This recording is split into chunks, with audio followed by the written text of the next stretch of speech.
दोस्तों, स्वागत है आपका आपके अपने स्टूडेंट्स लर्निंग चैनल में। हम लोग रचना अनुवाद कौमुदी में अभ्यास 6 के अभ्यास को कर रहे थे, जिसमें से कि संस्कृत बनाओ में लोग क ख ग कर चुके थे। घ की बारी थी। घ चूँकि बहुत थोड़ा सा ज़्यादा इसमें अनुवाद था, इस वजह से हमको अलग से वीडियो बनाना पड़ा इसका। और इसमें बहुत ही महत्वपूर्ण द्वितीय विभक्ति के बहुत ही महत्वपूर्ण जो है सारे नियम आए हैं, इस वजह से जो इसको हम लोग अच्छे से समझेंगे। ठीक है, तो चलिए शुरू करते हैं इसके अनुवाद को।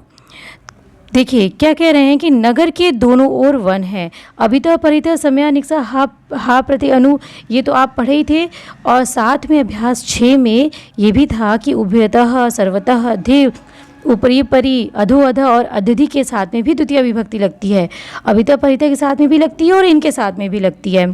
ठीक है, तो हम इसके आप दोनों ओर शब्द को अभितः भी कर सकते हैं और उभयतः भी लिख सकते हैं, ये आप पर निर्भर करता है। तो इसका अनुवाद देखिए क्या है। इसका अनुवाद हमने बनाया है, नगर के दोनों ओर क्या है, वन है। तो वन है। दूसरी चीज़ यहाँ पे क्रिया देखिए क्या है, तो वन क्या हो गया, है। तो यानी कि वन जो है बहुत सारे होंगे। हाँ, आप बहुवचन पहचानने की भी तरीका है, क्रिया से भी पहचाना जा सकता है। जैसे है तो है का मतलब है कि वन बहुत सारे होंगे। ठीक है, तो क्या हो गया है इसका अनुवाद कि नगरम उभयतः वनानि सन्ति। नगर के उभयतः दोनों ओर वनानि सन्ति, वन है। ठीक है, तो वनानि बहुवचन हो गया और संति लग गया और नगरम द्वितीय विभक्ति हो गया नगरम में उभयता के कारण।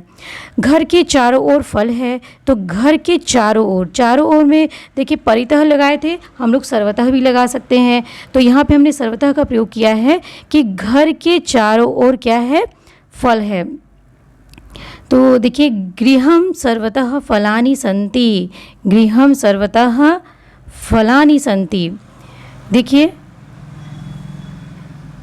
गृहम सर्वतः फलानि सन्ति, सर्वतः के कारण गृहम में क्या हो गया है, द्वितीय विभक्ति लग गई है।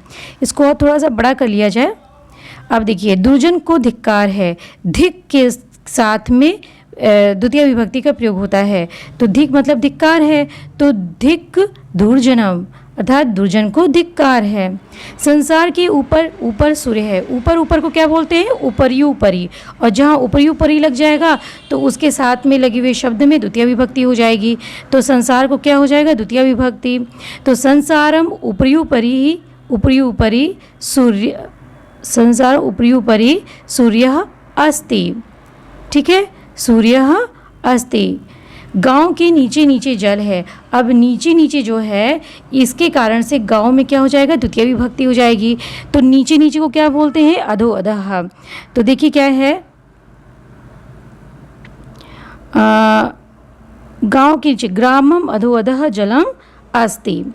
देखिए लोक के अंदर राम है। लोक मतलब संसार के अंदर को क्या बोलते हैं, लोकम अध्यधि। लोकम क्या कहते हैं, अध्यधि। तो लोकम अध्यधि रामः अस्ति। आगे देखिए गांव और विद्यालय के बीच में जल है। बीच होने के कारण गांव और विद्यालय दोनों में क्या हो जाएगा, द्वितीय विभक्ति हो जाएगी। तो ग्रामम विद्यालयम च अंतरा जलम अस्ति। बीच को क्या बोलते हैं, अंतरा। तो ग्रामम विद्यालयम च अंतरा जलम अस्ति। च मतलब और। ठीक, धन के बिना सुख नहीं है, तो धन के बिना आ गया। तो बिना को क्या बोलेंगे, अंतरेण भी बोल सकते हैं और बिना खुद भी बोल सकते हैं। तो हमने यहाँ किया अंतरेण। तो धनम बिन अंतरेण सुखम न, या सुखम न अस्ति भी कह सकते हैं आप। आगे देखिए रमेश आसन पर बैठता है।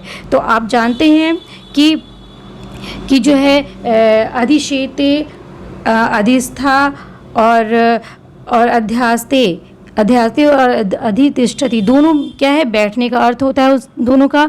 तो उन दोनों में क्या लगता है, उन दोनों क्या, तीनों में, अधिशेते में भी इन तीनों के साथ में द्वितीय विभक्ति का प्रयोग होता है। ठीक है, दिखेगा आपको सप्तमी, लेकिन करेंगे हम द्वितीय विभक्ति का प्रयोग।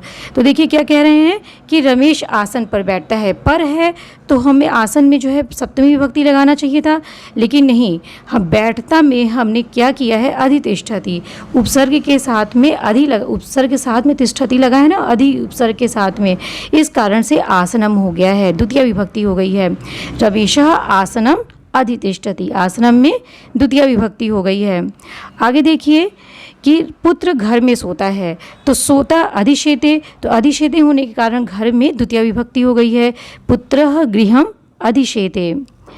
कृष्ण 10 वर्ष तक अध्ययन करता है, तो जहाँ पे आपका काल अवधि आएगा वहाँ पे कालावधिनो अंतर संयोगी के कारण समय और स्थान में दूरीवाची शब्दों में, समय स्थान और दूरीवाची शब्दों में क्या होता है, द्वितीय विभक्ति लगती है। उन शब्दों में ही द्वितीय विभक्ति लगती है ना। तो यहाँ पे है कि कृष्ण 10 वर्ष तक अध्ययन करता है, तो कृष्णः 10 वर्षाणि अध्ययनम करोति। यहाँ देखिए 10 वर्षाणि जो है यहाँ पे द्वितीय बहुवचन का प्रयोग किया गया है, क्योंकि 10 बहुवचन में है इस वजह से, और यहाँ अध्ययनम एक कर्म और लगने के कारण यहाँ पे द्वितीय विभक्ति है। तो यहाँ कृष्ण 10 वर्षाणि अध्ययनम करोति। महेश 5 दिन तक क्या करता है, 5 दिन तक लिखता है, तो क्या कहेंगे, महेशः 5 दिनानि। यहाँ दिनानि में क्या हो गया है, द्वितीय बहुवचन का प्रयोग किया गया है, क्योंकि पंच बहुवचन है इस कारण से दिनानि में द्वितीय विभक्ति का प्रयोग है। महेशः 5 दिनानि लिखति।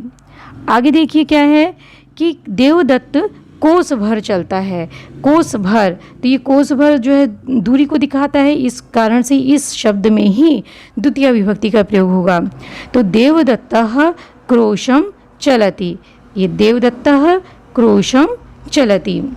तो ये देखिए द्वितीय विभक्ति का बहुत ही अच्छे उदाहरण थे, अनुवाद थे हमारे सामने। इस तरह से हमें ये पता चला कि द्वितीय विभक्ति हमें कहाँ कहाँ लग सकती है।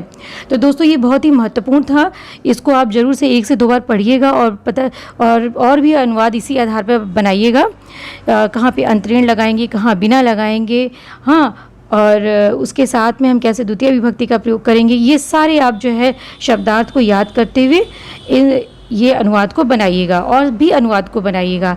तो मिलते हैं दोस्तों आपसे अगले अभ्यास के साथ में। अशुद्ध से शुद्ध बनाना है अब, तो उसमें हम लोग देखेंगे अशुद्ध भाग को शुद्ध भाग में बदलेंगे। ठीक है, तो इन्हीं छोटे छोटे वीडियो के माध्यम से हम लोग आगे का अध्ययन करेंगे और धीरे धीरे अनुवाद को भी कंठस्थ होंगे, अनुवाद को और भी अच्छा सा परिपक्व बनाएंगे। तो मिलते हैं आपसे अगले वीडियो में, तब तक के लिए आपसे विदा चाहती हूँ। नमस्कार।